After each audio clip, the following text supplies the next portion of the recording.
Howdy ho, truck lovers and truth seekers. Welcome to another wonderful edition of FrontLines.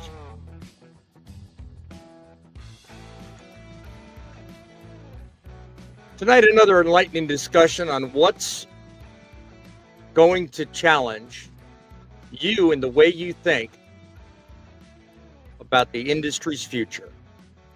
We're diving into a real issue that's been plaguing trucking for years, the high turnover rate. It continues to shake up the industry. And the more you look at it, the more it never goes away. So what's really driving this issue? Some call an exodus. I call solvable. Could the situation be fixed? Or are we heading toward a future where the U.S. gets replaced by foreigners who don't understand our way of life? Furthermore, we're also going to dive into another issue that I think might help us in this, and that's your stability. We're going to examine what's really behind the numbers in trucking, such as an issue that touches all of us, and that's how you relate to the people you do business with every day. We're going to break down issues on this high turnover rate, and we're also going to talk about some other issues that are real close to home, all designed to do one thing, and that is help to make trucking great again.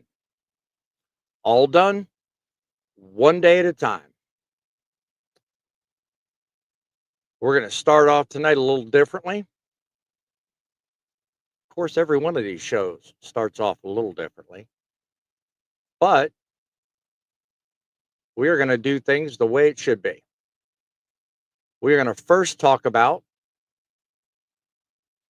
how you relate to your shippers. How do you build a good relationship with your shippers? Me, I think it starts with a simple 4-letter acronym. So let's see what that means. How we begin.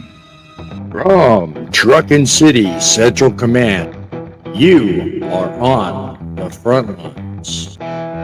Truckin News. The semi-truck driver accused of causing that deadly crash on Highway 285 this week now under arrest. Cutting edge opinion. And we will make trucking great again. Built for truckers. You should be hauling that freight based on what works for you. By truckers. Remember, get them done. Featuring. I think trucking is a very good career. And I am gonna beat them.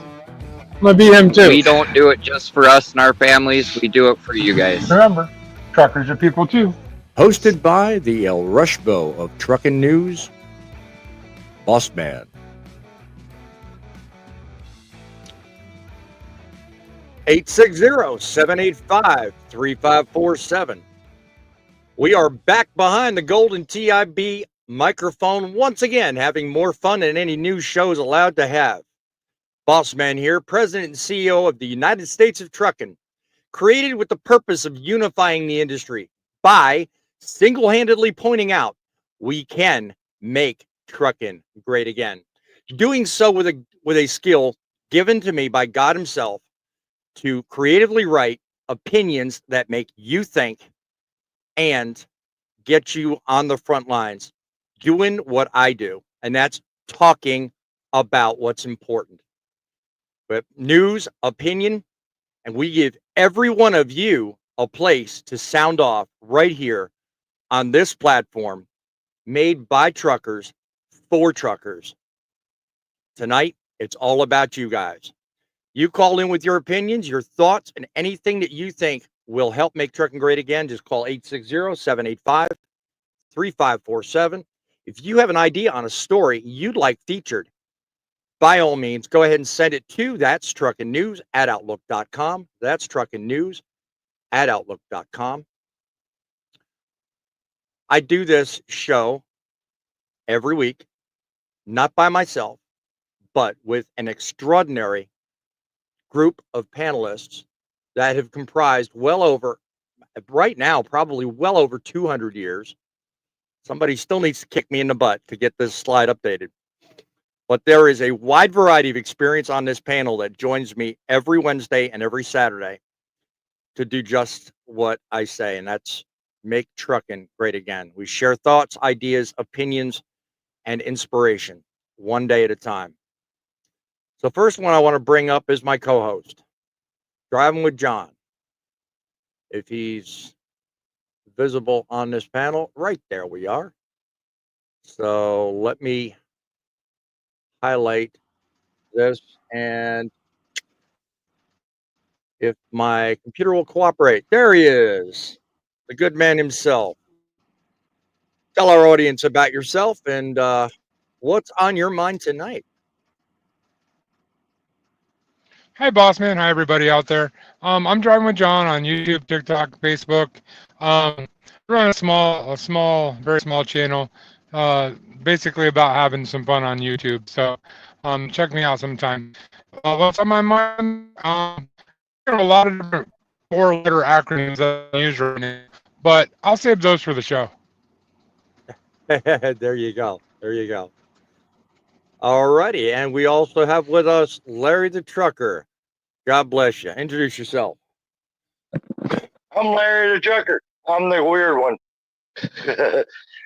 Now, I have on YouTube and TikTok and Facebook, Larry the Trucker.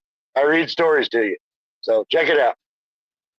Good stories, too, from what I hear. All righty. And the next one we're going to introduce can do so all by himself. He is the one and only. I'm the Grumpy Old Trucker. Facebook, Grumpy Old Trucker. And I also have a group, the Grumpy Old Truckers. And I'm on YouTube. I'm on TikTok, Clapper, Instagram. I'm there. Find me. Glad to be here, boss man. Glad to have you every week, as always. And we have with us a duo of sorts. How are you guys tonight?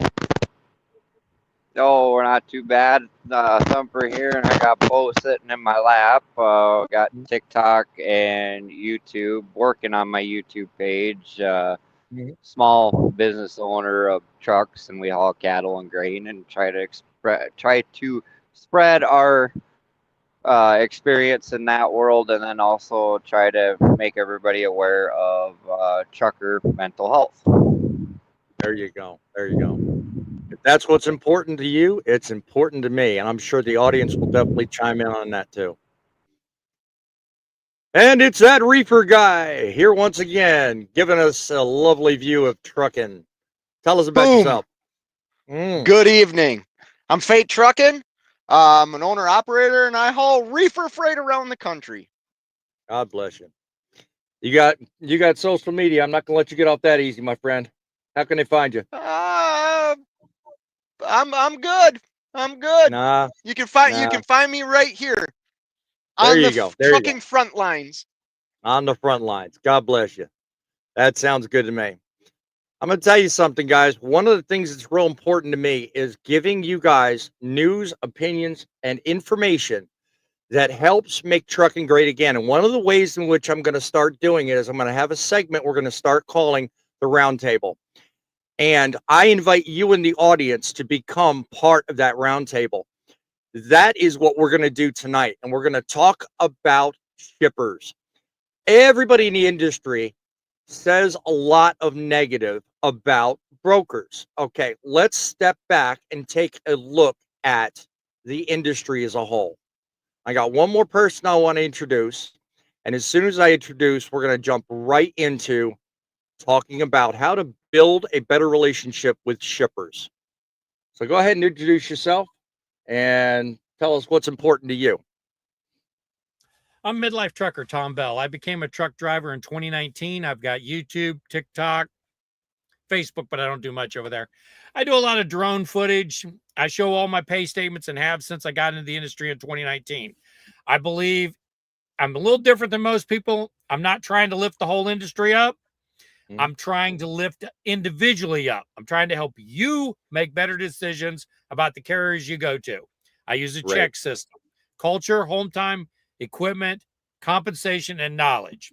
And I think if you're here at this channel and you're watching, boss man, you must be wanting to learn how to get it a little bit better.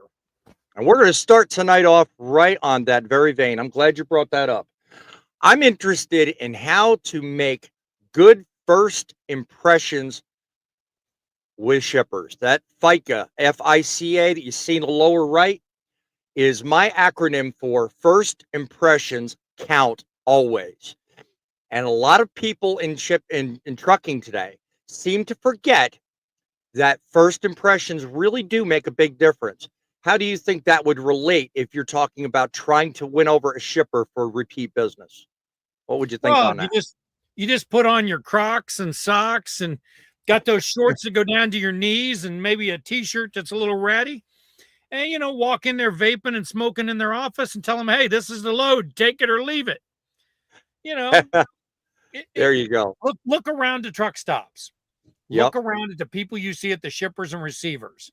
Mhm. Would you want to deal with them? That makes a big difference. Yeah, a lot of people see. I bring it up because I think that really escapes a lot of people. I mean, when you're trying to build a business, first impressions go a long way.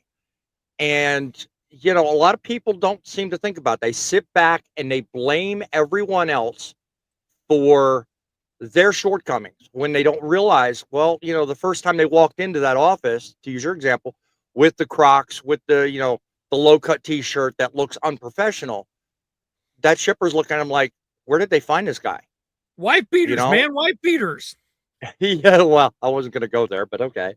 I mean, I don't know if everyone on this panel, I'll bring everybody up eventually, has that same experience, or if it's, like me, I'm a driver. I don't really deal firsthand with shippers, but I know when I worked with Landstar, it really amazed me. A lot of times I would hear some horrific stories that some of these shippers were telling me about my very own company drivers coming in looking horrific. Now, I'm not saying bad things about drivers in general or the company I used to work for, but I mean, come on, first impressions.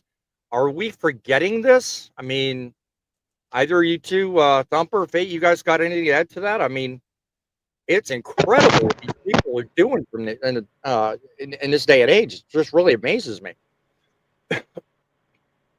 I mean, it's important, your first impression. It really is important. My line of work, as far as the cattle side, it's a little different because we're dealing with messy animals. Right. So we're constantly covered in cow poop and pee and everything else. But, for the most part, if I have to go meet with one of the higher ups or whatever, I'll shave, I'll put some nice clothes on and try to keep a good first impression every time I have to meet with them. But like people at the sale barn, they're used to seeing us truck drivers covered like this. I mean, half the time we look like we're homeless in the cattle world, but that really doesn't get anybody far. Yeah, I mean, you get that. That's just kind of how it is in that line of work. And on the grain side, don't really deal with anybody except for at the elevator. So yeah. Well, I mean, when it comes down to it, hang on. I see people backstage waving. I'm going around the table. That's what this is round table. So be patient. I mean, when it comes down to it, I mean, we got, the right way and then there's the wrong way. When it comes down to negotiating contracts, brokers do play a part, but you also, whether you're a carrier or an individual driver, you play a part too. Fate, what do you think? Well, first impressions are everything in what I do and how I operate my business. Second is do what you say you're going to do.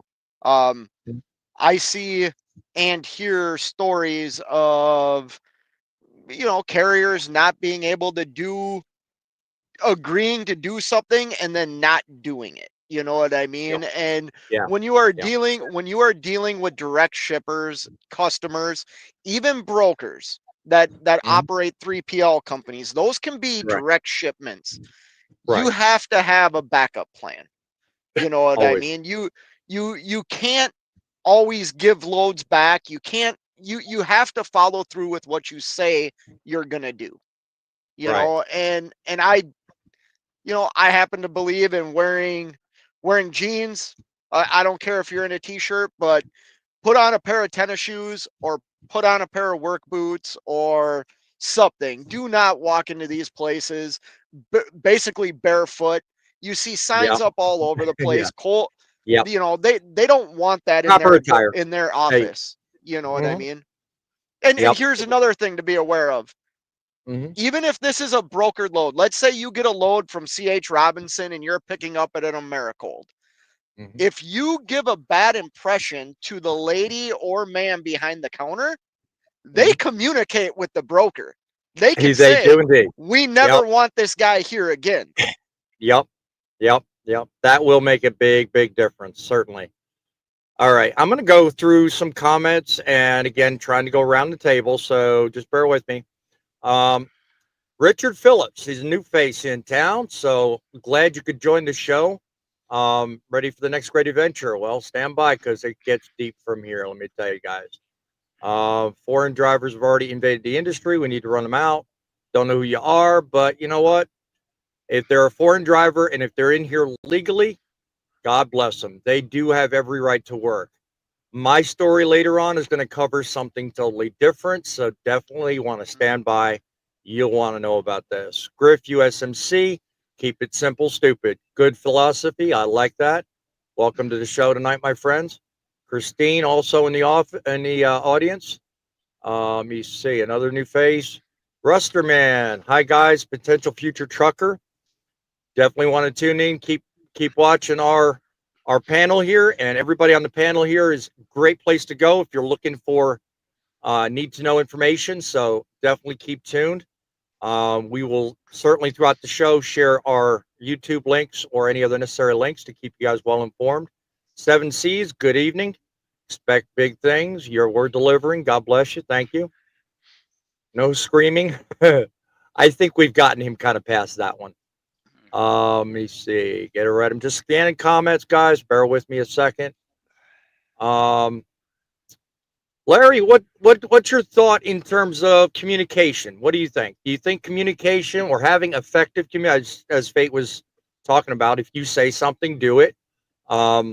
Just clearly spelling out, hey, what you're willing to do. I think that goes a long way to not only a good impression with brokers, but also says a lot to shippers if you're trying to win them over. What do you think? Well, I agree with Fate on that. I don't deal directly with brokers like Fate does, but I do deal with shippers every day.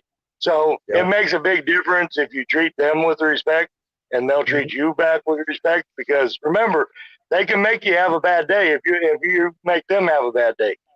Very true. So, very true indeed. Be nice, be courteous. Yep. Don't be rude. That's what it's all about. That's it. What's the number to call in? Let me give you that real quick. In fact, I'll flip it here on the bottom of the screen. Studio line is 860-785-3547. 860-785-3547. If you so feel inclined, please give us a call here. Give us your contributions, your thoughts, and we will certainly let others hear you as well. Grumpy, I mean, when it comes down to shippers, I don't know, you have a unique position that really doesn't lend itself to needing to communicate or really make a first impression with shippers, but I'm sure you can relate to the whole idea of communicating effectively, because you yourself have run into issues with people in your company not communicating, and that's running you into a problem. You want to talk a little bit about that? Yes, it happens to me quite often. I get to a shipper and either I don't have the correct numbers and it's a headache and I have to call the company, get them to talk to the brokers, get the right numbers, and then there's times like here just earlier this week. I mean, I sent a shipper overnight like I was a reefer driver or something, just to get loaded because they had new systems, with their computers. So yeah, it's a headache, but I had to bear with it, be nice, and just go with it. You can't just go in there rudely and say, why am I sitting? Because then people are going to freak out and be like, yeah, you can sit for a lot longer. Right. There you go. Yep. That will make every bit the difference. Flexibility, poet. I'm sure you got a lot to say about flexibility up in your neck of the woods, especially. That happens to be one of the items on how you win shippers over. Adapting to changes thrown at you last minute, schedules, routes. I'm sure you guys experience a great deal of that where you're from. Want to talk a little bit about that? You betcha. Mhm. The one thing that I have always, in my last 54 plus years, I keep telling shippers, I keep telling my own dispatch, it's better for me to wait on a shipper or receiver than Right. for them to wait on me. Exactly. And You that's give the where edge to the shipper, and that gives you an edge in business. So it makes perfect sense. exactly. So, Yep. you learn to deal with all the other BS that goes along with it. But the guy that Hold on a minute, loads caller. your Hold on a trailer, minute, caller. yep, Hold on a minute, caller. yep. Be right back with you, caller. All right, we have a caller on the line, so I want to bring them up and let these guys be heard. They're calling on the studio lines. I've got one on the line right now and one on hold. So let's have at it. Caller, you want to introduce yourself? Yes, this is Humberto. Yes. Humberto, we appreciate you calling in, sir. Thank you for what you guys do. I've been watching the show for a bit, and I don't ever get a live. So calling in today, but I wanted to see if I could go. I wanted to ask you guys a question that's going on with me. All right. Well, if you can summarize that question really quickly in less than 60 seconds, I'd like to entertain that. But I do have another caller on hold as well. So let's have your question, Yes, I sir. understand. Going back to a truck that's been sitting, right? And I become company driver. So my question is like, should I fix up that truck or should I sell it or try it? What kind of advice can I get from you guys? How old is the truck? It's a 2011. A 2011. Okay. What's your reason for selling? Is it a lack of revenue or is it a maintenance issue? Maintenance issue, a little bit of both. Because I've done the oil field in South Texas. Okay. And then I've done my time. I've been a CDL holder since 2010. Okay. But I always done the oil field. Then I got into over the road, and that's what I'm doing right now. Okay. I like it, but I got something with this truck. I want to try to fix it, but I did the wrong thing. Right. Like you guys mentioned on the videos. Lack of income. I wasn't spending my money wrong, but I was spending it. I had a lot of maintenance issues. Right. I will tell you briefly, one person that did not introduce themselves with everybody on the panel was myself. So here's my intro. I'm a 13-year veteran of the trucking industry. My first foray into trucking was similar to what you're talking about, Humberto, in that I decided to buy a truck and get into the business. And I did something similar. I went with Landstar. I leased out a truck. I had paid it off. Everything was fine. And my mistake was I did not prepare ahead of time. And I've admitted to all these panelists here, we've had some very healthy conversations. I basically just went into it and had to learn. So it sounds like you're in a similar boat. A 2011 truck, I can assume there's probably greater than 1 million miles on it, right? Yeah, about so. Okay. Yep. I mean, if you sell it, you're really not going to get a whole lot for it. But if it's not making you money, why keep it? I mean, I get where you're coming from. So would any of you guys like to opine additionally and maybe give him some good advice? Go ahead, Fate. All right. Thanks for calling in, for one. For two, I'm about to make a statement that I really do believe in.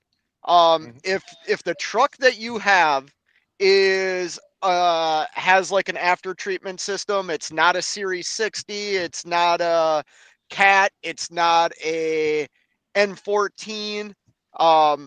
These are throwaway trucks. I mean, put a dollar amount on how much you're willing to spend, and if you exceed that amount, get rid of the truck. You will save yourself tens of thousands of dollars from breakdowns, missed revenue because your truck's in the shop, and a lot less stress.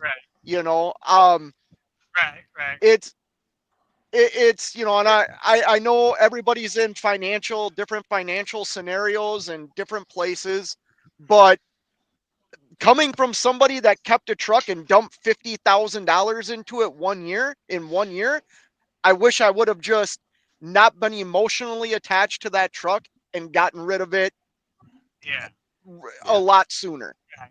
Right.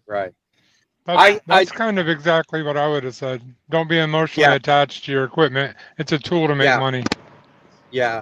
I mean, the fact that you ran it in the oil rigs is quite impressive. You know, that's one area I've never been around, and a couple of my panelists can speak to having prior experience to that. But I mean, that being said, you know, Fate speaks good language, and honestly, I wish I'd had the very advice that he just gave you when I started with Landstar. So I mean, that was my first thing. But hey, we all have to learn. And that's really the best way to do it, is to dive in, make the mistakes, and, you know, go from there. So, Umberto, I hope we made some sense to you. I hope that we have earned a subscription out of you. Certainly go down below and hit the subscribe button. Fate, go ahead. Oh, yeah. Yeah, hold on 1 second. Go ahead. Let me say one more thing to him, and I'm not ripping on you, boss man. You're not making a mistake by holding on to it. Like, just understand. Oh yeah, I see business. what you're saying. Yeah, don't misunderstand what I said. Yeah, I see what you're saying. No, you're not making a mistake. If you decide to hold that truck and follow Fate's advice, you're not making a mistake. You have to learn and make the decision based on what he said, which is best for you. Right. But the point I was trying to make, and I kind of said it wrong, was the mistake I made going in was not going in with the right mindset. That's the mistake I made. Right, and that's what I did. You know, I think that's what none of us do. Yeah. You know, we don't have everything set up.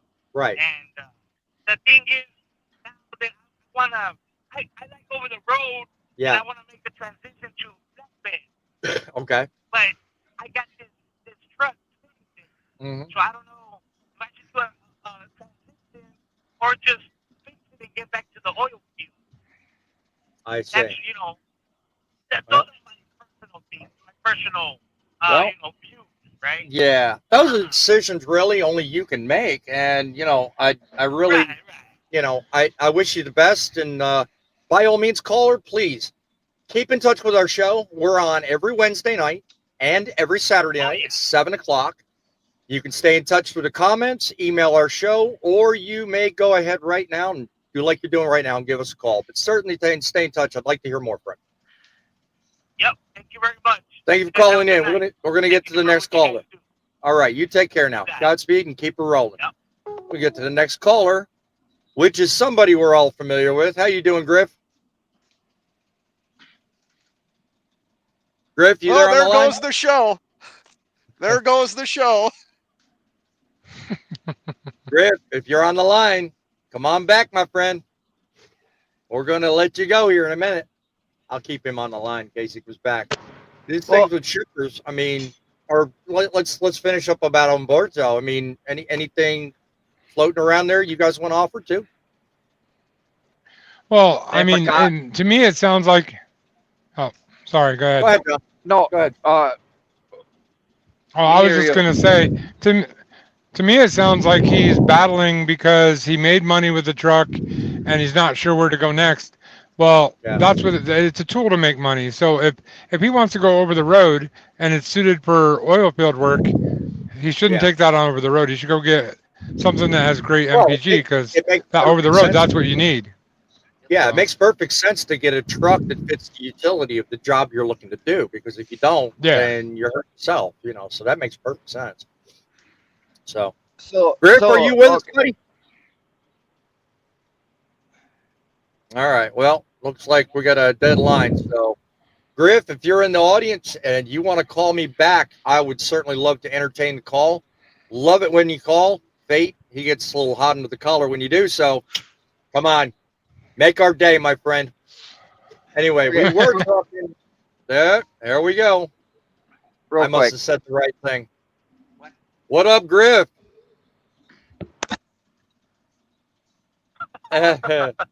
Sorry about that. I think we lost the connection with the first caller. I do have call waiting on this thing, but it's kind of a fickle pickle, you know? Yeah. Well, I'm kind of glad I was kind of listening to stuff when Berto called in. Well, Fate knows I got a 1,000,000-mile plus truck stuff and everything, and as I told him before, on some calls I've done with him a little bit here in the past, kind of wish I'd gone into the business with some money saved up and everything, but I'm getting 8 miles to the gallon. I got 1,000,000 miles on it, stuff, and if Humberto owns the truck already and he's been in the oil field, he might still be able to get away with running over either kind of regional or whatever, but eventually he can upgrade it, stuff for better gear ratio or up the motor, horsepower, whatever's got going on with it or whatever. Right. There's a lot of options he could do with it. That's what I'm trying to do with mine stuff. But yeah, I would like to get another truck, but I also do like my truck stuff. I've been in it. I know what's going on with it. Yep. I know the ups and downs with it. I know her quirks. Well, so that's what I'm got a couple of comments on the screen there, Griff. If you're interested, take a look. 7C says he's got an N14 13 with 370,000 miles. Anybody needs it. He's also got a 97 Model 2. 97. So 97. Yeah. I got another 0737 I've been using as a parks truck with 13 in and stuff, and all I got to do is redo the motor in it a little bit and put another third member in it. I can get it back up and going, but I just trying to get by with what I got until I get everything paid off and I can make my next step and everything. But right, yeah. And and with the discussion a little bit earlier about shippers and stuff, if you show up, you need to go in and be presentable and stuff, and not show up with flip flops or whatever, especially in the middle of winter. Yeah. And negative 10-degree weather. Yeah, a lot of people just don't put enough pride in their job. So I figured the extra mile to travel in this conversation would probably far pay better dividends than me just flapping my gums about a story. So that's why I decided to talk about this tonight. So, but, you know, I appreciate your perspective too. I mean, that's, you know, every single person on the panel and every single person in the audience has a unique perspective. And I certainly value every single one of them. So does biting their lip on trying to want to say something. Yeah. Oh, Fate sporting the Driving with John hat over here. That's good deal. Good deal. Well, you should let John know that the only reason why he's wearing it is cover up the bald spot. So that's Boss man, I like this guy more every time. Right now. Hang up the phone right now. True brotherly love going on here, isn't there?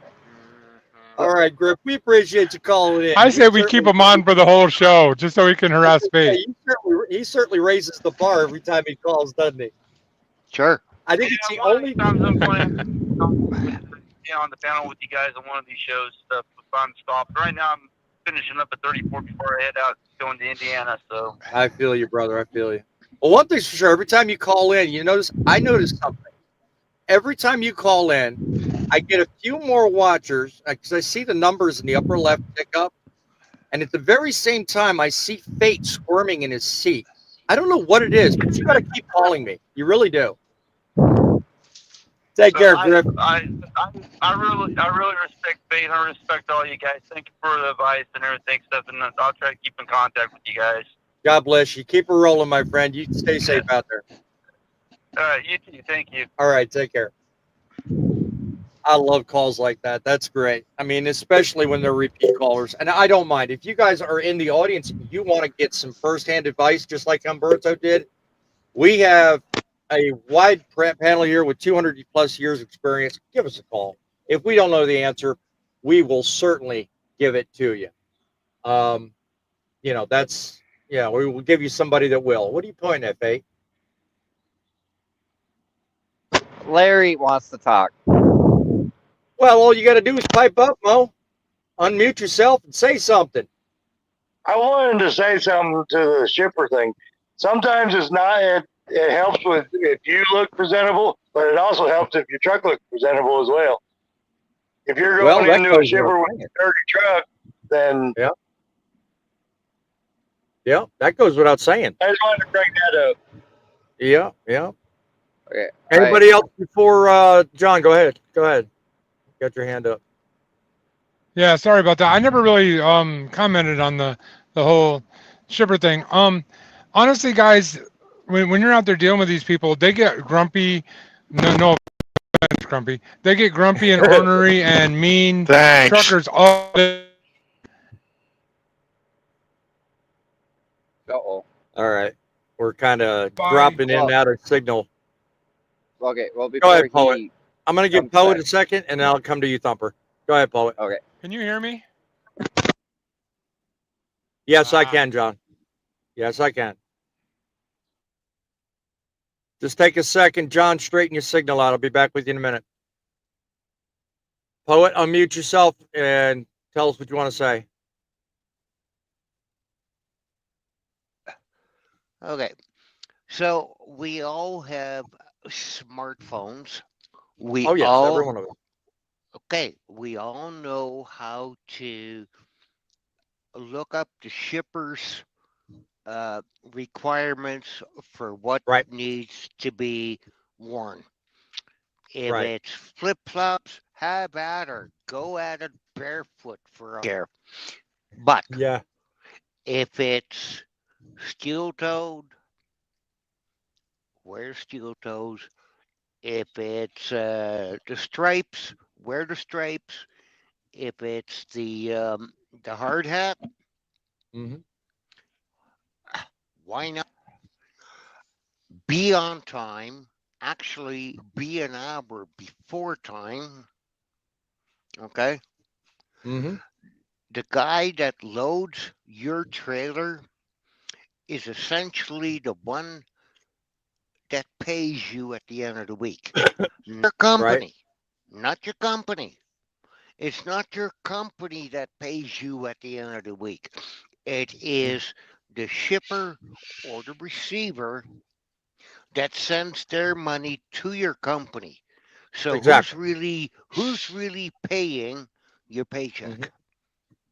Okay, well, what I'm saying in a sense, I agree partially with what you're saying, but money flows uphill, okay? And money flows hardest when there's resistance, okay? So to your argument, there's validity behind it, and it makes sense. Common sense says that. But my thing about first impressions and my thing about effective communication is clearly trying to eliminate that resistance.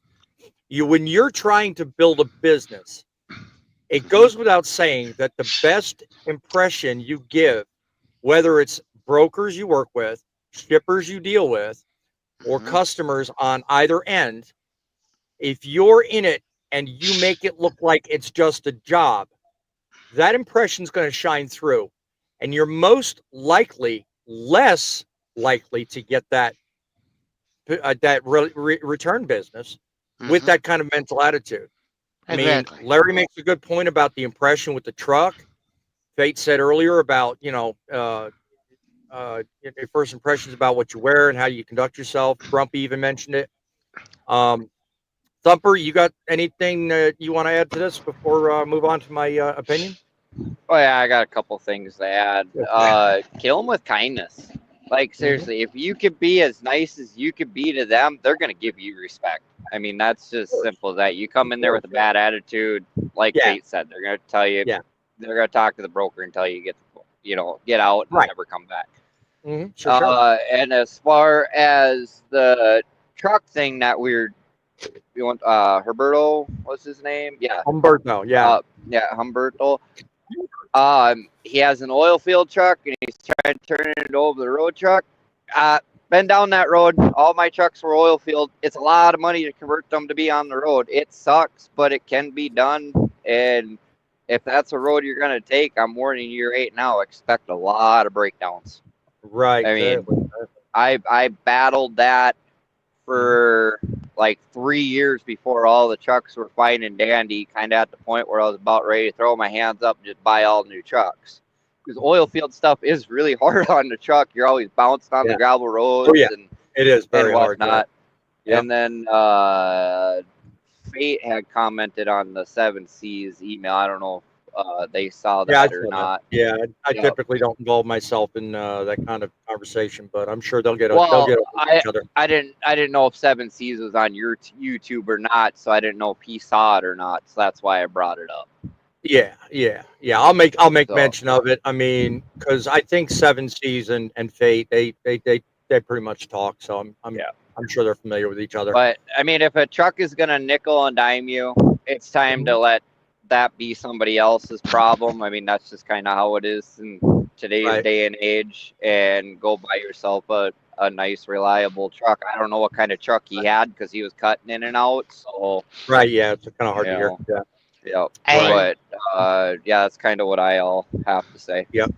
Real quick, and you have to get the kind of driver that's willing to do the oil field stuff, the training up, getting all the tickets, and I have all of them.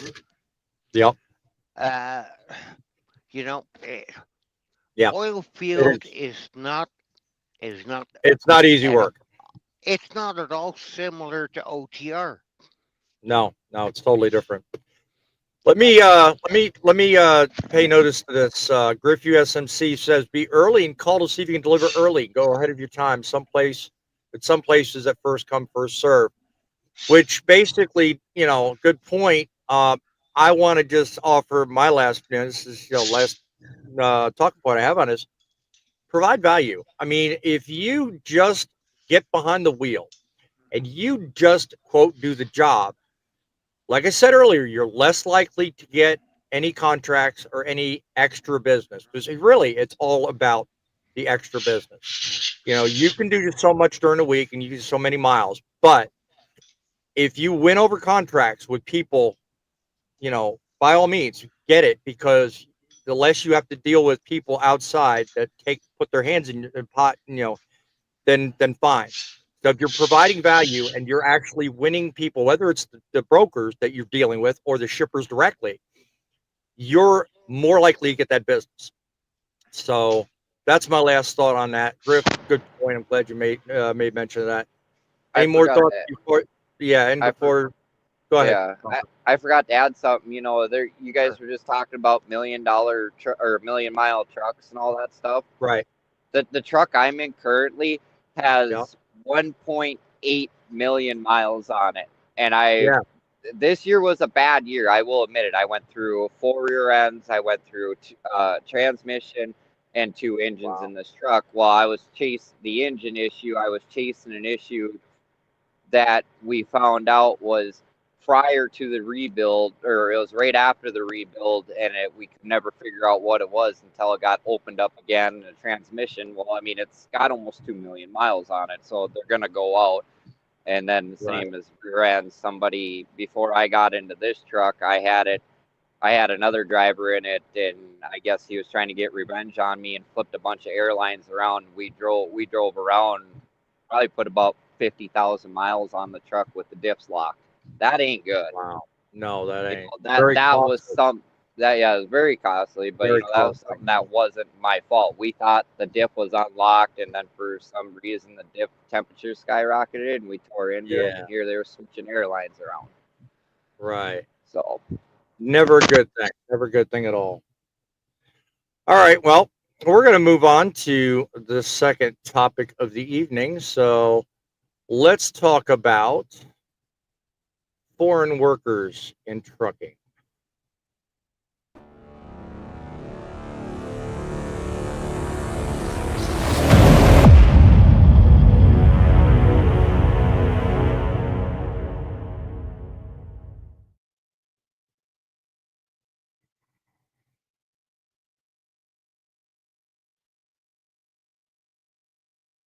The impact of high turnover.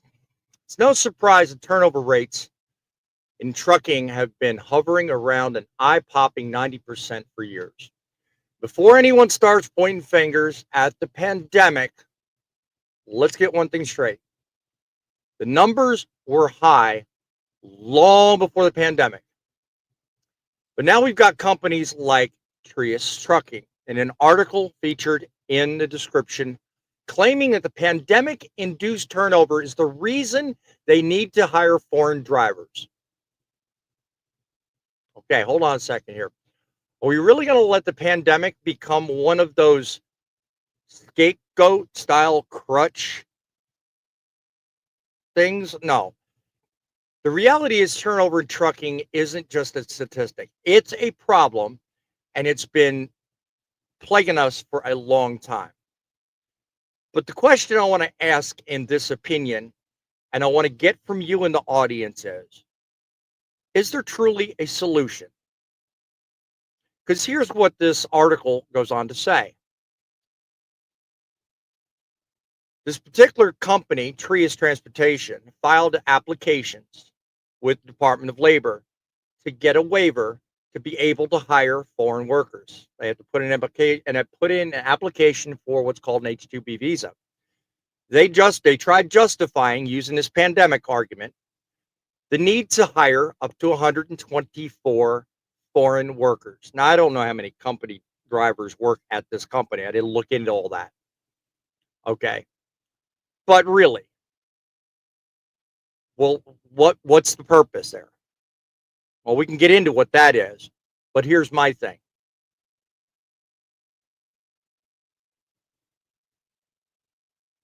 Trucking industry is frustrated, and I get it. I understand.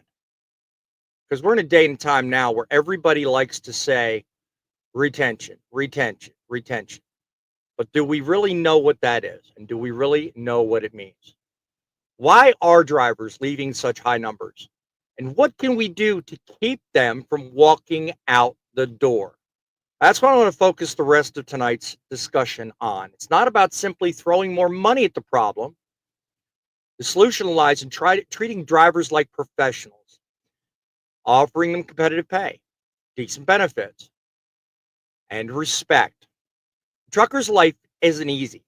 They're away from home, weeks at a time, hauling heavy loads. Some are, some longer, some shorter. And they're dealing with everything from traffic jams to weather conditions.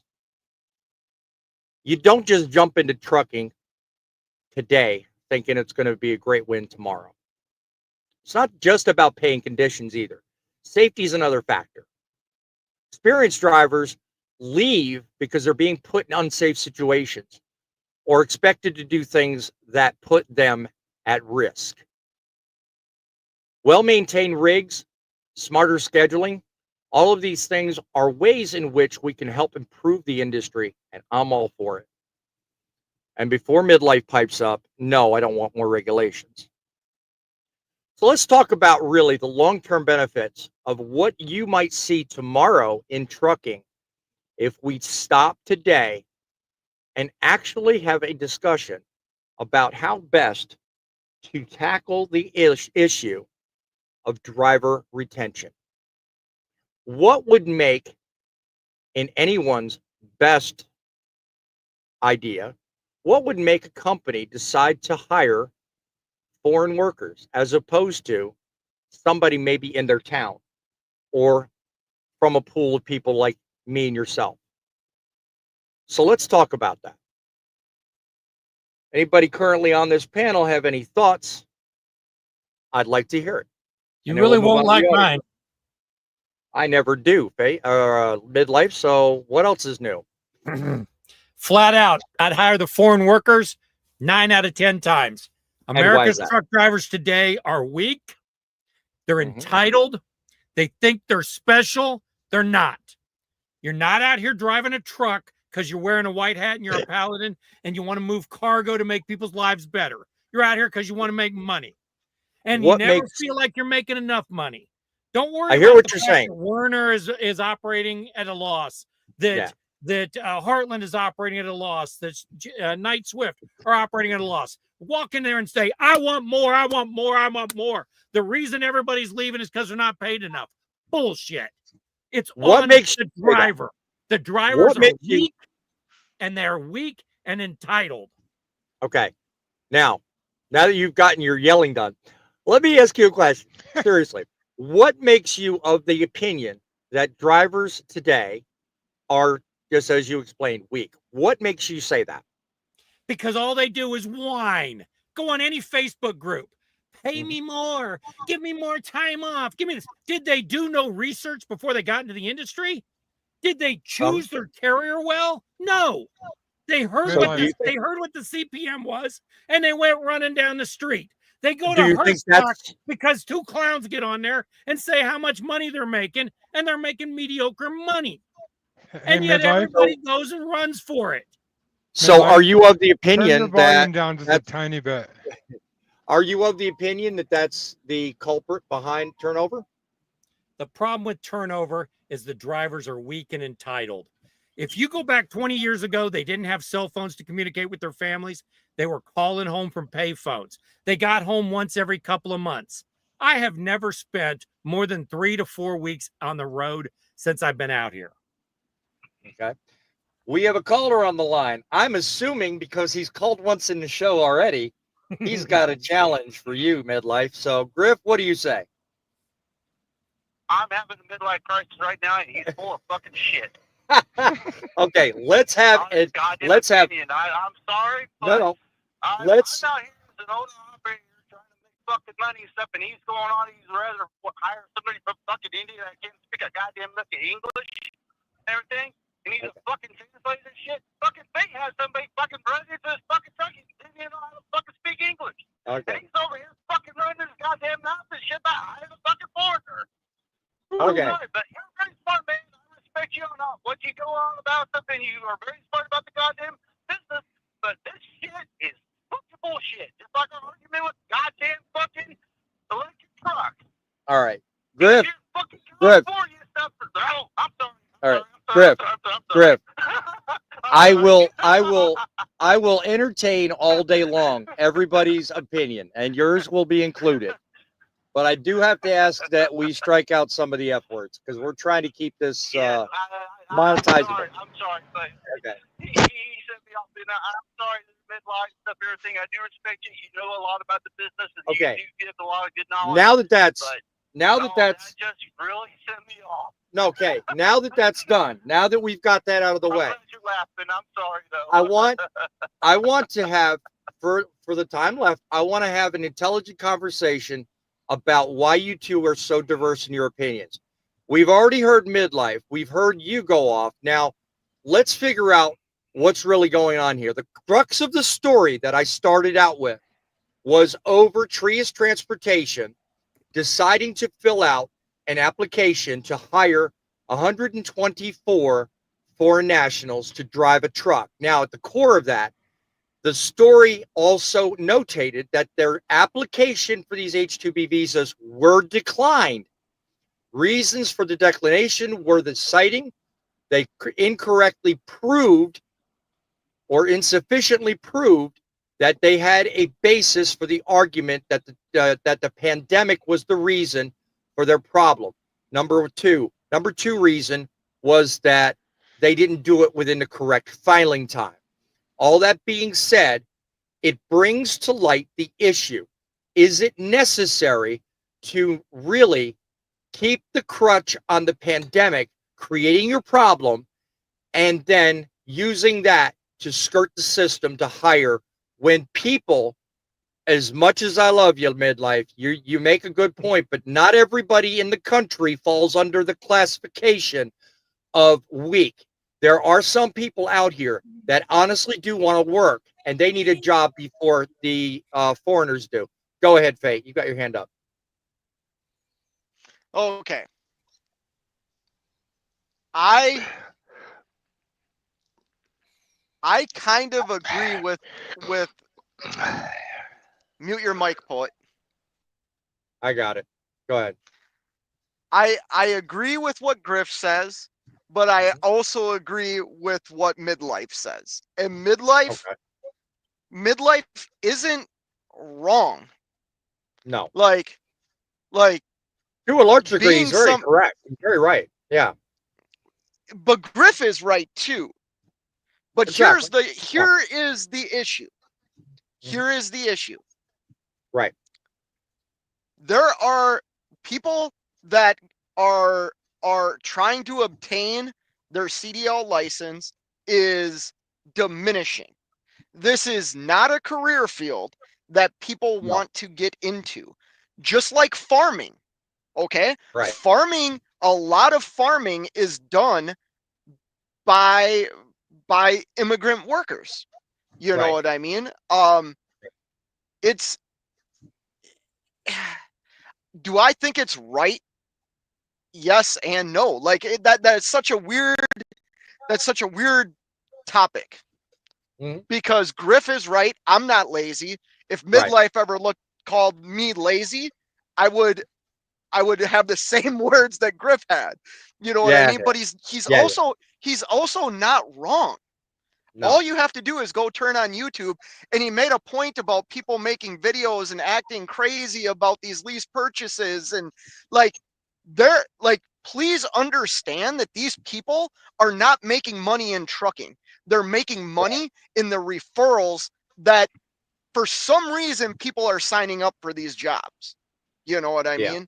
So they're not being midlife, given the full story. So he's right in that what he said about they're not doing the research because they're just taking blindly what right. They're just taking blindly what they see, and they're not accepting the reality of what's in front of them. And when you don't do research and you wind up putting yourself in that position, you really owe it to yourself. You do it to yourself. And I'm gonna make one more comment here, and then I'll shut up. Because I talk to a lot of drivers. I talk to company drivers. I talk to owner operators. Right. Sure. Very seldom do I hear these people tell me, "Man, I'm making good money. I'm getting paid, quote what I'm worth." I don't hear that very often. To be honest with you, I never hear it. I never hear it. And that's one thing I can hang my hat on with my YouTube channel is you've never heard me complain about the money I make because I make good freaking money. Bottom line. Amen to that. I mean, I've never ever heard you say a negative word about money, but you also strike me as somebody who's capable of doing that which midlife says nobody does, which is research, and you think things through. So, Grumpy, you got something to add to this? By all means, go ahead, my friend. All right, I'll start off right now. I'll say, midlife, you're all new to this game. I'm sorry. Yes, there are a lot of foreign drivers out there that could be potential good drivers, and I have stumbled across quite a few of them. But let me tell you, all Americans are not the same. As you were saying, we're not all lazy drivers. I work for a lot less than what I'm worth. Didn't say you were a lazy driver. Said they're too lazy to do the research to find the good jobs. Okay. Good job to come find in. I agree. There's not all blocks of cheese out there for people to eat that they like. Okay? So, with that being said, we'll say this. I'm working currently for a company that I don't make very much money. Half the time I'm broke down, but I'm getting good enough with the company that they're seeing this and they're getting things fixed. Small carrier, yes, but they take care of me no matter what. And I'm happy to work for them. I went back to them because of that reason. Things have improved quite a bit since I've been back. I'd like to say it's all me pushing that issue, but I can't say that. But with that being said, yes, we have a lot of foreigners out here now, but there are a lot of regular Americans that were born here that don't belong behind the seat of a truck. They just the wheel. They look at it and they're like, "Huh? Oh, there's that. I turn it on. I start driving it." They're going to have an accident because they don't get trained properly. And like I say, a company that says that the pandemic had an effect on that, phooey. I don't believe that. No. No, I agree. Sometimes it doesn't come out right, but everybody on this show has got passionate opinions, and I respect each and every one of them. I'll tell you, I bring this up because you know what? I personally feel like more should be done to address the root problem that started the need for the article to begin with. All right? Everybody's quick to point out, like you do, Midlife, like Griff here on the phone, like everybody here on the panel, the problem exists. And everybody's got a reason why. But I have yet to hear anybody offer a solution. So, Thumper, what would you say would be the first thing to come to mind as a possible solution that could lift up those looking to get into the industry, those that currently work in the industry, and solve this problem once and for all? I'm kind of all over the place. I agree with Midlife. I agree with Fate. I agree with Griff. I agree with Grumpy. But to fix this problem, I don't have an answer for you. I'm going to be completely honest. I do not have an answer. Everybody else seems to have that same response, but continue. But I'm going to point some stuff out because everybody's immigrants this, immigrants that. And I'm sure the rest of the panel are going to yell at me, but I'm going to take it back to when the country was developed back in 1776. We're all immigrants. All right, that is the base foundation of the United States. You want to fight me on it? Go to the history books. All right, if you come over here, if you come over to this country, do what you need to do to get your citizenship or your green card, whatever. If you're doing it legally, I'm okay with it. But if you're going to come over here and just take money from us and not do it legally, that's what we need to fix. And if these companies... There's a political show somewhere that can take that topic up. I do agree with what you said, but, that's really the core of the problem. And they're not looking to ship people over on planes. If these companies need to go over to the different country to get these people their green cards, because I'm not saying every driver, there's a lot of drivers out there that have a stick up their ass, pardon my language, and think that, I deserve this, I deserve that. No, Fate over here owns his own company. He never complains.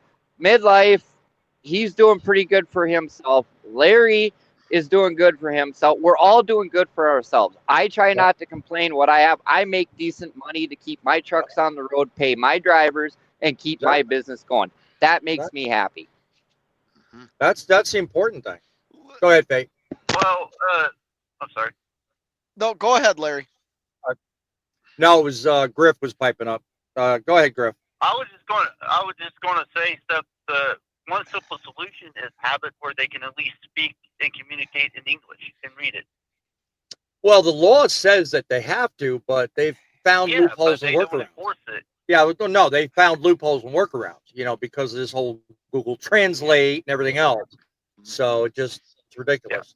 Yeah, but they should be able to communicate and read the sign, the road signs and stuff and everything. Oh yeah. Going down the highway. Yeah. So, one of the take the smartphone and go to the road sign and take a picture of it. Say what it says. You're doing 65 miles an hour down the road. Bang! You crashed. You're dead. Anyway. But no, one of the things I wanted to touch on, and we keep talking around the issue left, right, and sideways, is, I mean, honestly, the retention issue is there. Everybody says there's multiple reasons, but no one has a solution. I mean, yeah, I agree with you. We need people working, legally. We need people speaking English. All these things you guys mentioned, it's all fine and good. But when is the industry itself going to wake up and say, look, there's a way in which I can hold on to all 10 of my drivers? But you said there's no driver shortage. I never said anything about a driver shortage in this We've all conversation. had- I've we've had never said discussions that. on here where everybody said there's no driver shortage. It's a lie. There's no driver shortage. So if there's no driver shortage, then how can retention be the problem? And you're talking around there's no driver shortage. There's a skill shortage. Thank you. Well, Go ahead, if Greg. I can put my 2 cents in real quick. Go ahead, certainly. If we can get the cost, heck, I had to get a heater hose fixed. It cost me $100 for the hose, but it cost me $165 for them to put it on. Yeah. If they can get the shop fees down and the cost of parts and everything in general down, that would help a lot. Stuff on retention for drivers that are trying to make a living as either owner operators or even keeping companies going. Yeah. Truck, The big mechanics are making too much money. Hold on, guys. if it was cheaper on keeping the maintenance up on it. Right. Well, maintenance happens to be a big problem with a lot of the owner operators. Fate, you were going to say something? Yeah, I want to say something. I just don't want to piss people off. Listen, You're on the wrong show for that, pal. Go ahead. We can't. Cut me off. No. I've shared this before, right? Like, I'm part owner of another business as well, right? And I've also shared that, maybe not here, but on my channel, my brother owns a concrete company. Right. If you think for a minute that being an owner operator, one truck, one trailer is expensive, you probably shouldn't be in business. And I'm not trying to be rude or mean. Our expenses are minuscule compared to the other business that I'm part owner in. And like, we're talking 6-figure difference in the operating costs of my brother's business. It's expensive for us because a lot of us get into this with not much backing behind us. So the minute we get that big $15,000, $20,000 expense, it hurts us, because it not only hurts our business, it hurts our pocketbook that we're supposed to be providing for our family. Now, I'm not saying everything's great in trucking and you're going to make hundreds of thousands of dollars. That's not what I'm saying. But what I am saying is this whole retention thing. Like, you talk about a solution to a problem. The problem is the only people that want to do this job are the ones that don't live here. Like, that's the reality that we're living in. People don't want to be truck drivers. Which I find really odd, in that you would expect that of, like, agricultural. Yeah, go ahead, John. He's frozen. Yeah, I saw that. Poet, real quick while he unfreezes. Go ahead. I'm There sorry. he is. He's unfrozen. I'm sorry. My signal is really bad tonight, so I apologize if I'm messing up the show. No, you're good. You're good. But I have to say I disagree with what Bate just said. Can you hear me? Okay. Yeah, we can. We can hear you. We can hear you. We can hear you, John. Go ahead. We can hear you, John. He doesn't think we can. Okay. All right. Well, he's fixing that. Poet, did you want to add something? Yeah. Go ahead. I don't agree with you, Fate. I've been doing this for 54 plus years, and I do it. So, yeah, we're not the only ones that want to keep doing it, but we get undercut by imports. That's not true. That's not true. That is It not yeah, a true I don't agree with statement. that either, Poet. Point. That might be I don't true on agree the with stock that either. market. That is not a true statement. No, it is not. That is not a true statement because the companies that I haul freight for wouldn't put it on a different truck. I'm gonna I believe. ask everybody. I gotta ask everybody. Hang on one moment, Griff. I want to give you a good greeting and send you off, my friend. Let you watch the show from the background. I appreciate you calling in with your I just want to state one thing real quick, if I can say just Go ahead. one Go last ahead. thing. I agree with Faith. Faith put himself in a very good position. Uh-huh. Myself, I'm just looking at it from where I had an opportunity to get a truck, and I really wish I was smart enough to have more money set back stuff to where I can have that rainy day. But I'm doing a uphill climb. I'm making money. I'm in the black still a little bit. But if something happens, I'm up a S Creek without a paddle. We're all But given. I agree We're with all Faith given. exactly on that. We're all given the ability to learn, and that's what we're going through. So, Godspeed. I'm glad you called in. Every single time you have an opinion, you give us a call. I appreciate it. All right. Thank Can you, I? guys. All right, so be safe. All right. God bless. All right. Thank you. Can I finish my thought? Go ahead, John. Go ahead and finish your thought. I'm not saying everything he said was wrong. A lot of what he said was 100% correct. But as for people in our country that don't want to be truckers, I don't agree with that. I think the problem is when they do come in, they're trained improperly. They get frustrated and they leave. That is a bigger issue than people here don't want to do it. Okay, then why am I a trucker? I'm new to trucking in the last 6-7 years. John, statistics don't lie. Numbers don't lie. The amount of what's the people going out statistic? to get hold on. The amount of people going out to get their CDL license has diminished over the last 20 years, where it climbed for like 30 years. Well, let's discuss what the only real outliers that exist in the statistics you mentioned, Fate, are the pandemic. There was spikes before and after, but it really doesn't. It doesn't. In my mind, I don't doubt what he's saying. More people are going to college than they did 30 years ago, right? Well, that's true. So there's more people getting into technology jobs at entry-level jobs that pay very well. Like this industry is in the decline, not in a bad way, but just in a decline for the people that want to do it. Just like farming. You don't So are you denying that part of the problem is when you get willing people that want to do the job, they're not trained properly, they get frustrated and they leave? Sorry, are you telling me that's a problem? That's a problem. That's a huge and you problem. don't the place they got trained at? Did they investigate the place they got trained at? Here, hold on. Say it again. Like you're right. But John, what he's saying is, why would a company go overseas to bring somebody in? The reason a company has to go overseas is the applicants aren't there. They're not. If they need 150 drivers, they don't have 150 applicants. I can bring a guy on my live show that I brought on the other day that owns a trucking company. He gets people that apply to the job. When he responds to them to hire them, they never call him back. They don't follow through. I'm leased on to a guy that happens to every single day. Right. I agree. I understand the guy, same guy, but was just telling me a recent story like that. But yes, there are those examples, and we can get into that if you'd like to. But in reality, I'm kind of a new trucker, 7 years. I think midlife's pretty new in here.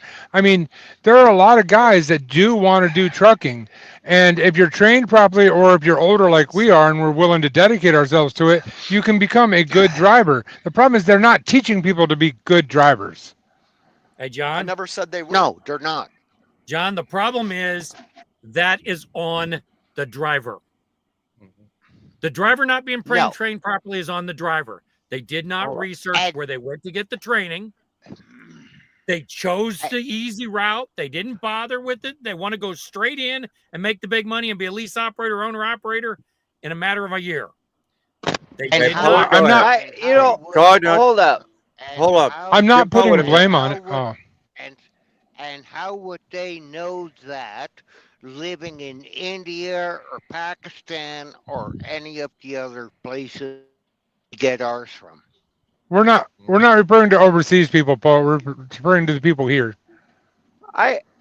Well, I think Okay, I fine. think the point he's making is whether they're foreign nationals, foreign people in other countries, the idea that we hire from inside is, I think, the idea he's trying to convey.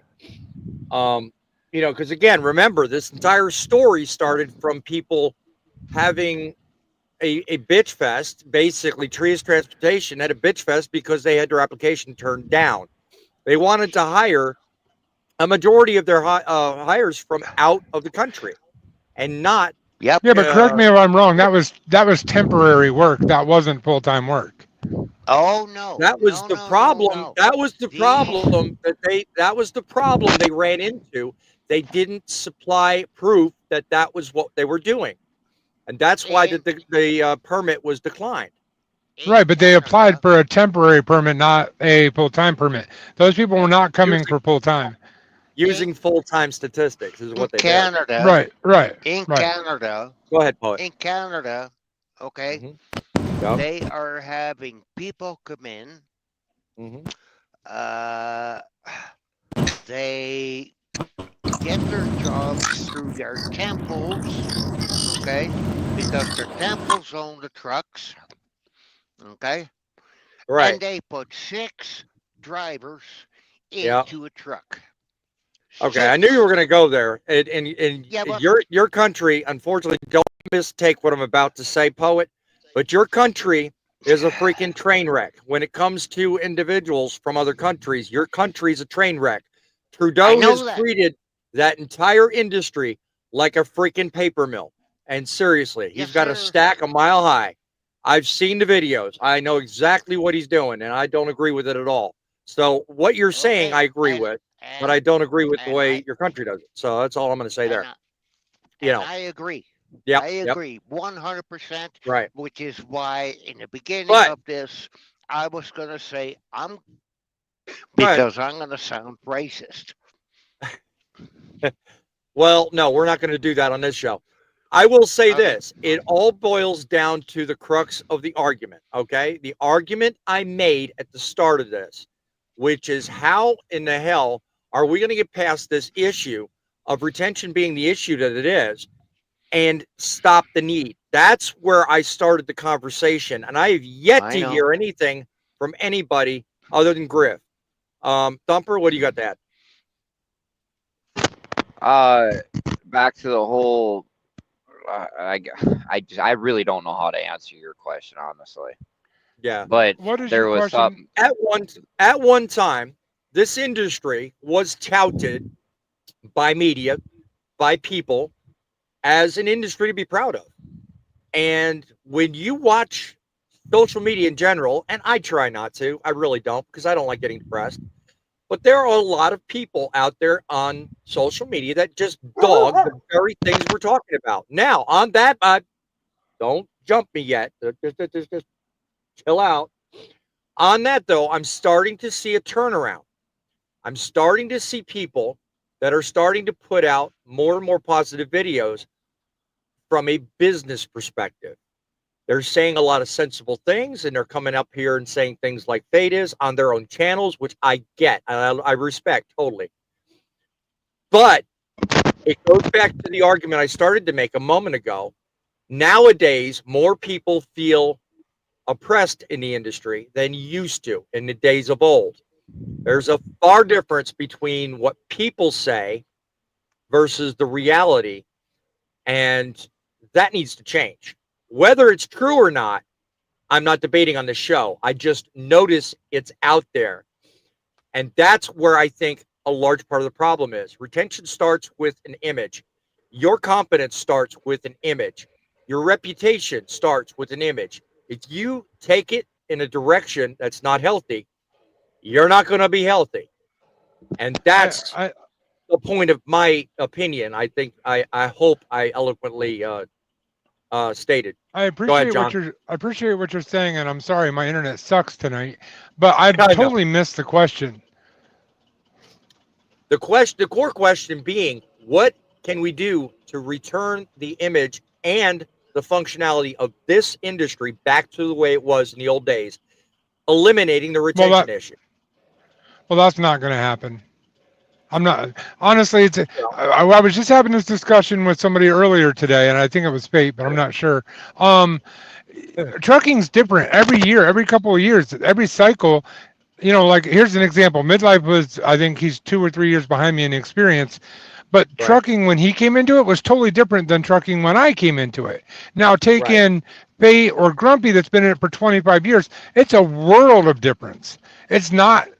There's no way we're ever getting back to quote unquote the brotherhood of trucking where we all look at each other like brothers and we look at that's not going to exist. As much as it saddens me to say it, it's not going to happen. The reason why is trucking has changed too much. And part of it I understand because owner operators like myself or Fate, Thumper, Thumper is a business owner, but I mean a carrier. But my point is you're out looking out for yourself, which you should be. So that's going to automatically change the whole brotherhood thing. That's what killed it right there. Right. And all I'm looking to do by tonight's conversation is get everybody thinking. I mean, aside from the obvious arguments we had earlier and the challenges in this panel, which I welcome, by the way, that's all I want to do. I mean, you know what? Really, the industry can be made whole and it can work. It's just up to each individual. And I think a lot can be said for what people publicly put out there. And I hope it's improving. And I hope, all obvious things aside, the next 4 years, we see an improvement. But we shall see. Go ahead, Faye. So, this is going to be weird to say. You know, like you say, you hope people put things better out there on social media, right? Yeah, I do. Social media is a business. True. Okay. It is. You give the people what they want. Yeah. If everybody's complaining about trucking, if you put a video out about complaining about trucking, you're going to get views. If you put a video out about trucking is good, you don't get views. Ask me how I know this. Because it's what I do. The old I can give you another. Mainstream media I posed a long time ago. Violence sells, sex sells, bad stuff sells. You know, yeah. Guys, Listen, I'm gonna back up what he said because I agree with him this much. If I posted a bunch of shorts that were just people driving around and down the road and nothing ever happened, no one would watch my channel. The reason why I get views is because people mess up. It's chaos. It's crap. It's messy. That's what people want to see. So I agree 100% with what Paige Truckin's saying. People watch my show because of the news content. There's never anything good on the stuff I report. So I get what you guys are saying, but a lot can be said for trying to help improve an industry we work in. How do you do that? You don't do that by putting out negative content all the time. So no, you know how you do that? How do you do that? You know how you do that? By having conversations with people. By like Griff calling me. Me calling being 7Cs. You being on the show. Exactly. Me reaching out to Midlife about. So I've learned a lot about what Midlife does and how different it is from what I do, but how intriguing at the same time what he does is to me. Do you understand what I'm saying here? That's how you make the industry better. We're not going to make it overnight better. You have to start with the individual. You know what I mean? The person or people you talk to. Exactly. Grumpy, the amount of people you have at your company, I assume you don't have really a whole lot of drivers. I'll get to them in a minute. I'm assuming you're not talking about a whole lot of drivers there, but I mean, is retention a big issue at your company? Well, I've seen quite a few come and go, yes. And the biggest reason is they're expecting more money, and that's the biggest problem. Like I said, I do this basically anymore for a hobby, just to make enough to live off of. I don't have a whole lot of bills and overhead, so it's just a hobby to me anymore, and I enjoy it. Now, others, that's their bread and butter. They've got to make the money. If they can't make the money, they're going to go somewhere else. Someone with my experience, just like with Larry, just like with Fate. If Fate was to be a company driver, what I make is not worth it. We should be making a lot more. And I'm not sitting here harping up a tree. I'm just saying what we're actually worth with all the years' experience, good backgrounds, history, and all that. Yeah, we're worth a little bit more. But with the rates, with everything going, it's hard to pay a man that, because the company's got to stay in business too, because they've got a lot of payout. So yeah, it's hard. Yeah. Larry, did you have something to add? You were being pointed at a minute ago. I'm good. Sorry. Oh, okay. What about you, Thumper? Can I? Oh, go ahead, John. Go ahead. I was going to say, can I throw in my 2 cents about the pay thing? I'm kind of old school this way, as the way I was raised, is the way my dad taught me to think. But it's the thing that's missing in this world, I think. You work to the level you want to be paid, and then eventually you get paid that. You don't get paid that first and then work up to that level. And that's part of the problem. That's part of the problem with our industry too. You got new guys coming in expecting to make 20-year guy money. And that's just not how it works. You got to serve your time and earn your way up there. Now there are distinct things that I don't want to say there are anomalies of that. I mean, I'll use Midlife Trucker, for example. Did his research, went to the jobs that suited him the best, and now he's making great money as a newer driver. That's because he did a lot of research. He put a lot of time into it. That's not going to happen unless you do those things. Very true. Very true.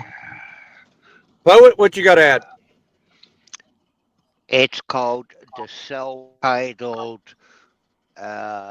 thoughts that are going around in our lifetime. By that, what do you Everybody mean? wants to be. Everybody wants to get paid like the CEO because they're self-entitled, not willing to put in the work. Yeah. Because they're self-entitled. Yeah. Turn down your volume, Poet. Yeah, I think we got a little bit of an echo thing going on there, but Poet, I do get your point and totally understand what you're saying.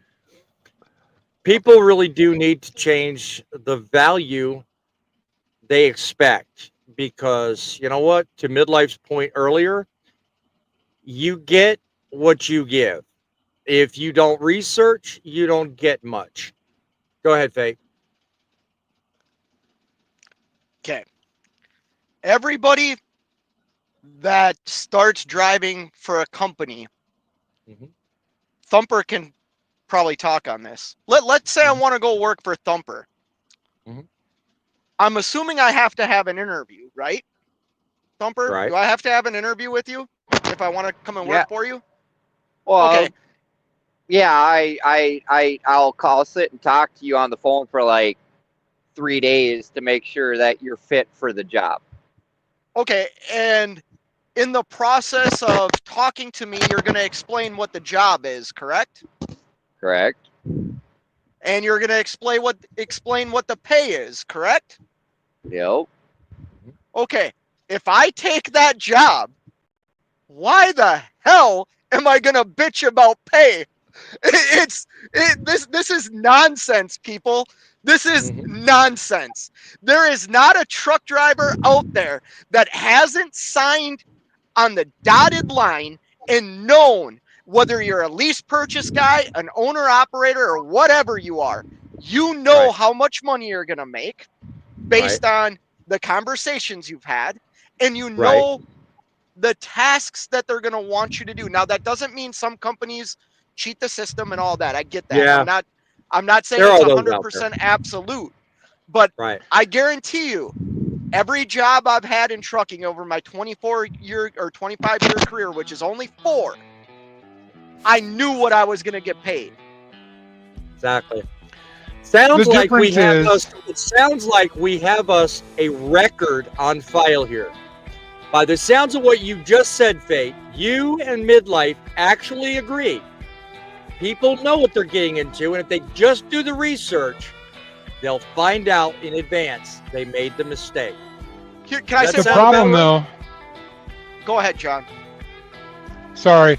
The problem with that, though, is we live in a victim mentality world where you sign a paper saying you're okay with it. 10 minutes later, you complain about it because that's the society we live in. And I hate to open up that can of worms right now, but it's a societal issue, and it's not just a trucking issue. People all the time agree to things they shouldn't agree to and then complain about it later. And I agree with you guys, by the way. It is on them, but it is a societal issue where people just whine and moan about stuff when they agreed to it. Yep. Last thought, Fate, go ahead.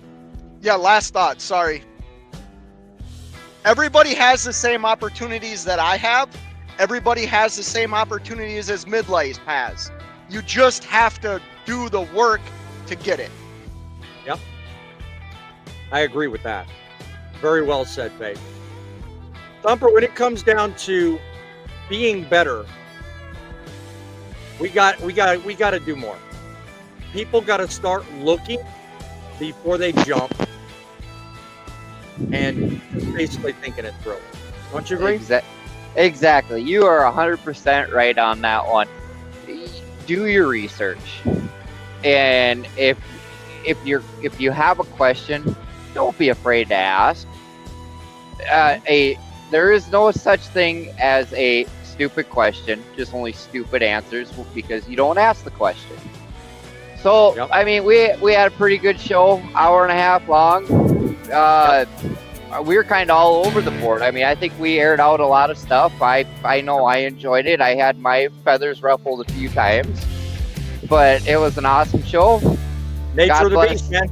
Yeah, well, nature of the beast. God bless everybody in the armed forces, firefighters, EMTs. God bless everybody in the whole world because we're finding out our show's getting everywhere now. And just remember, we don't do it just for us and our family. We do it for you guys. Amen to that. Tell you one thing, guys. This is an ever-changing landscape. Trucking is never the same every day. But one thing that is true is trucks that make the delivery. It's you that makes the difference. Keep looking for us Saturdays and Wednesdays, 7 o'clock. Till then, by all means, you keep the faith, and we will keep it rolling.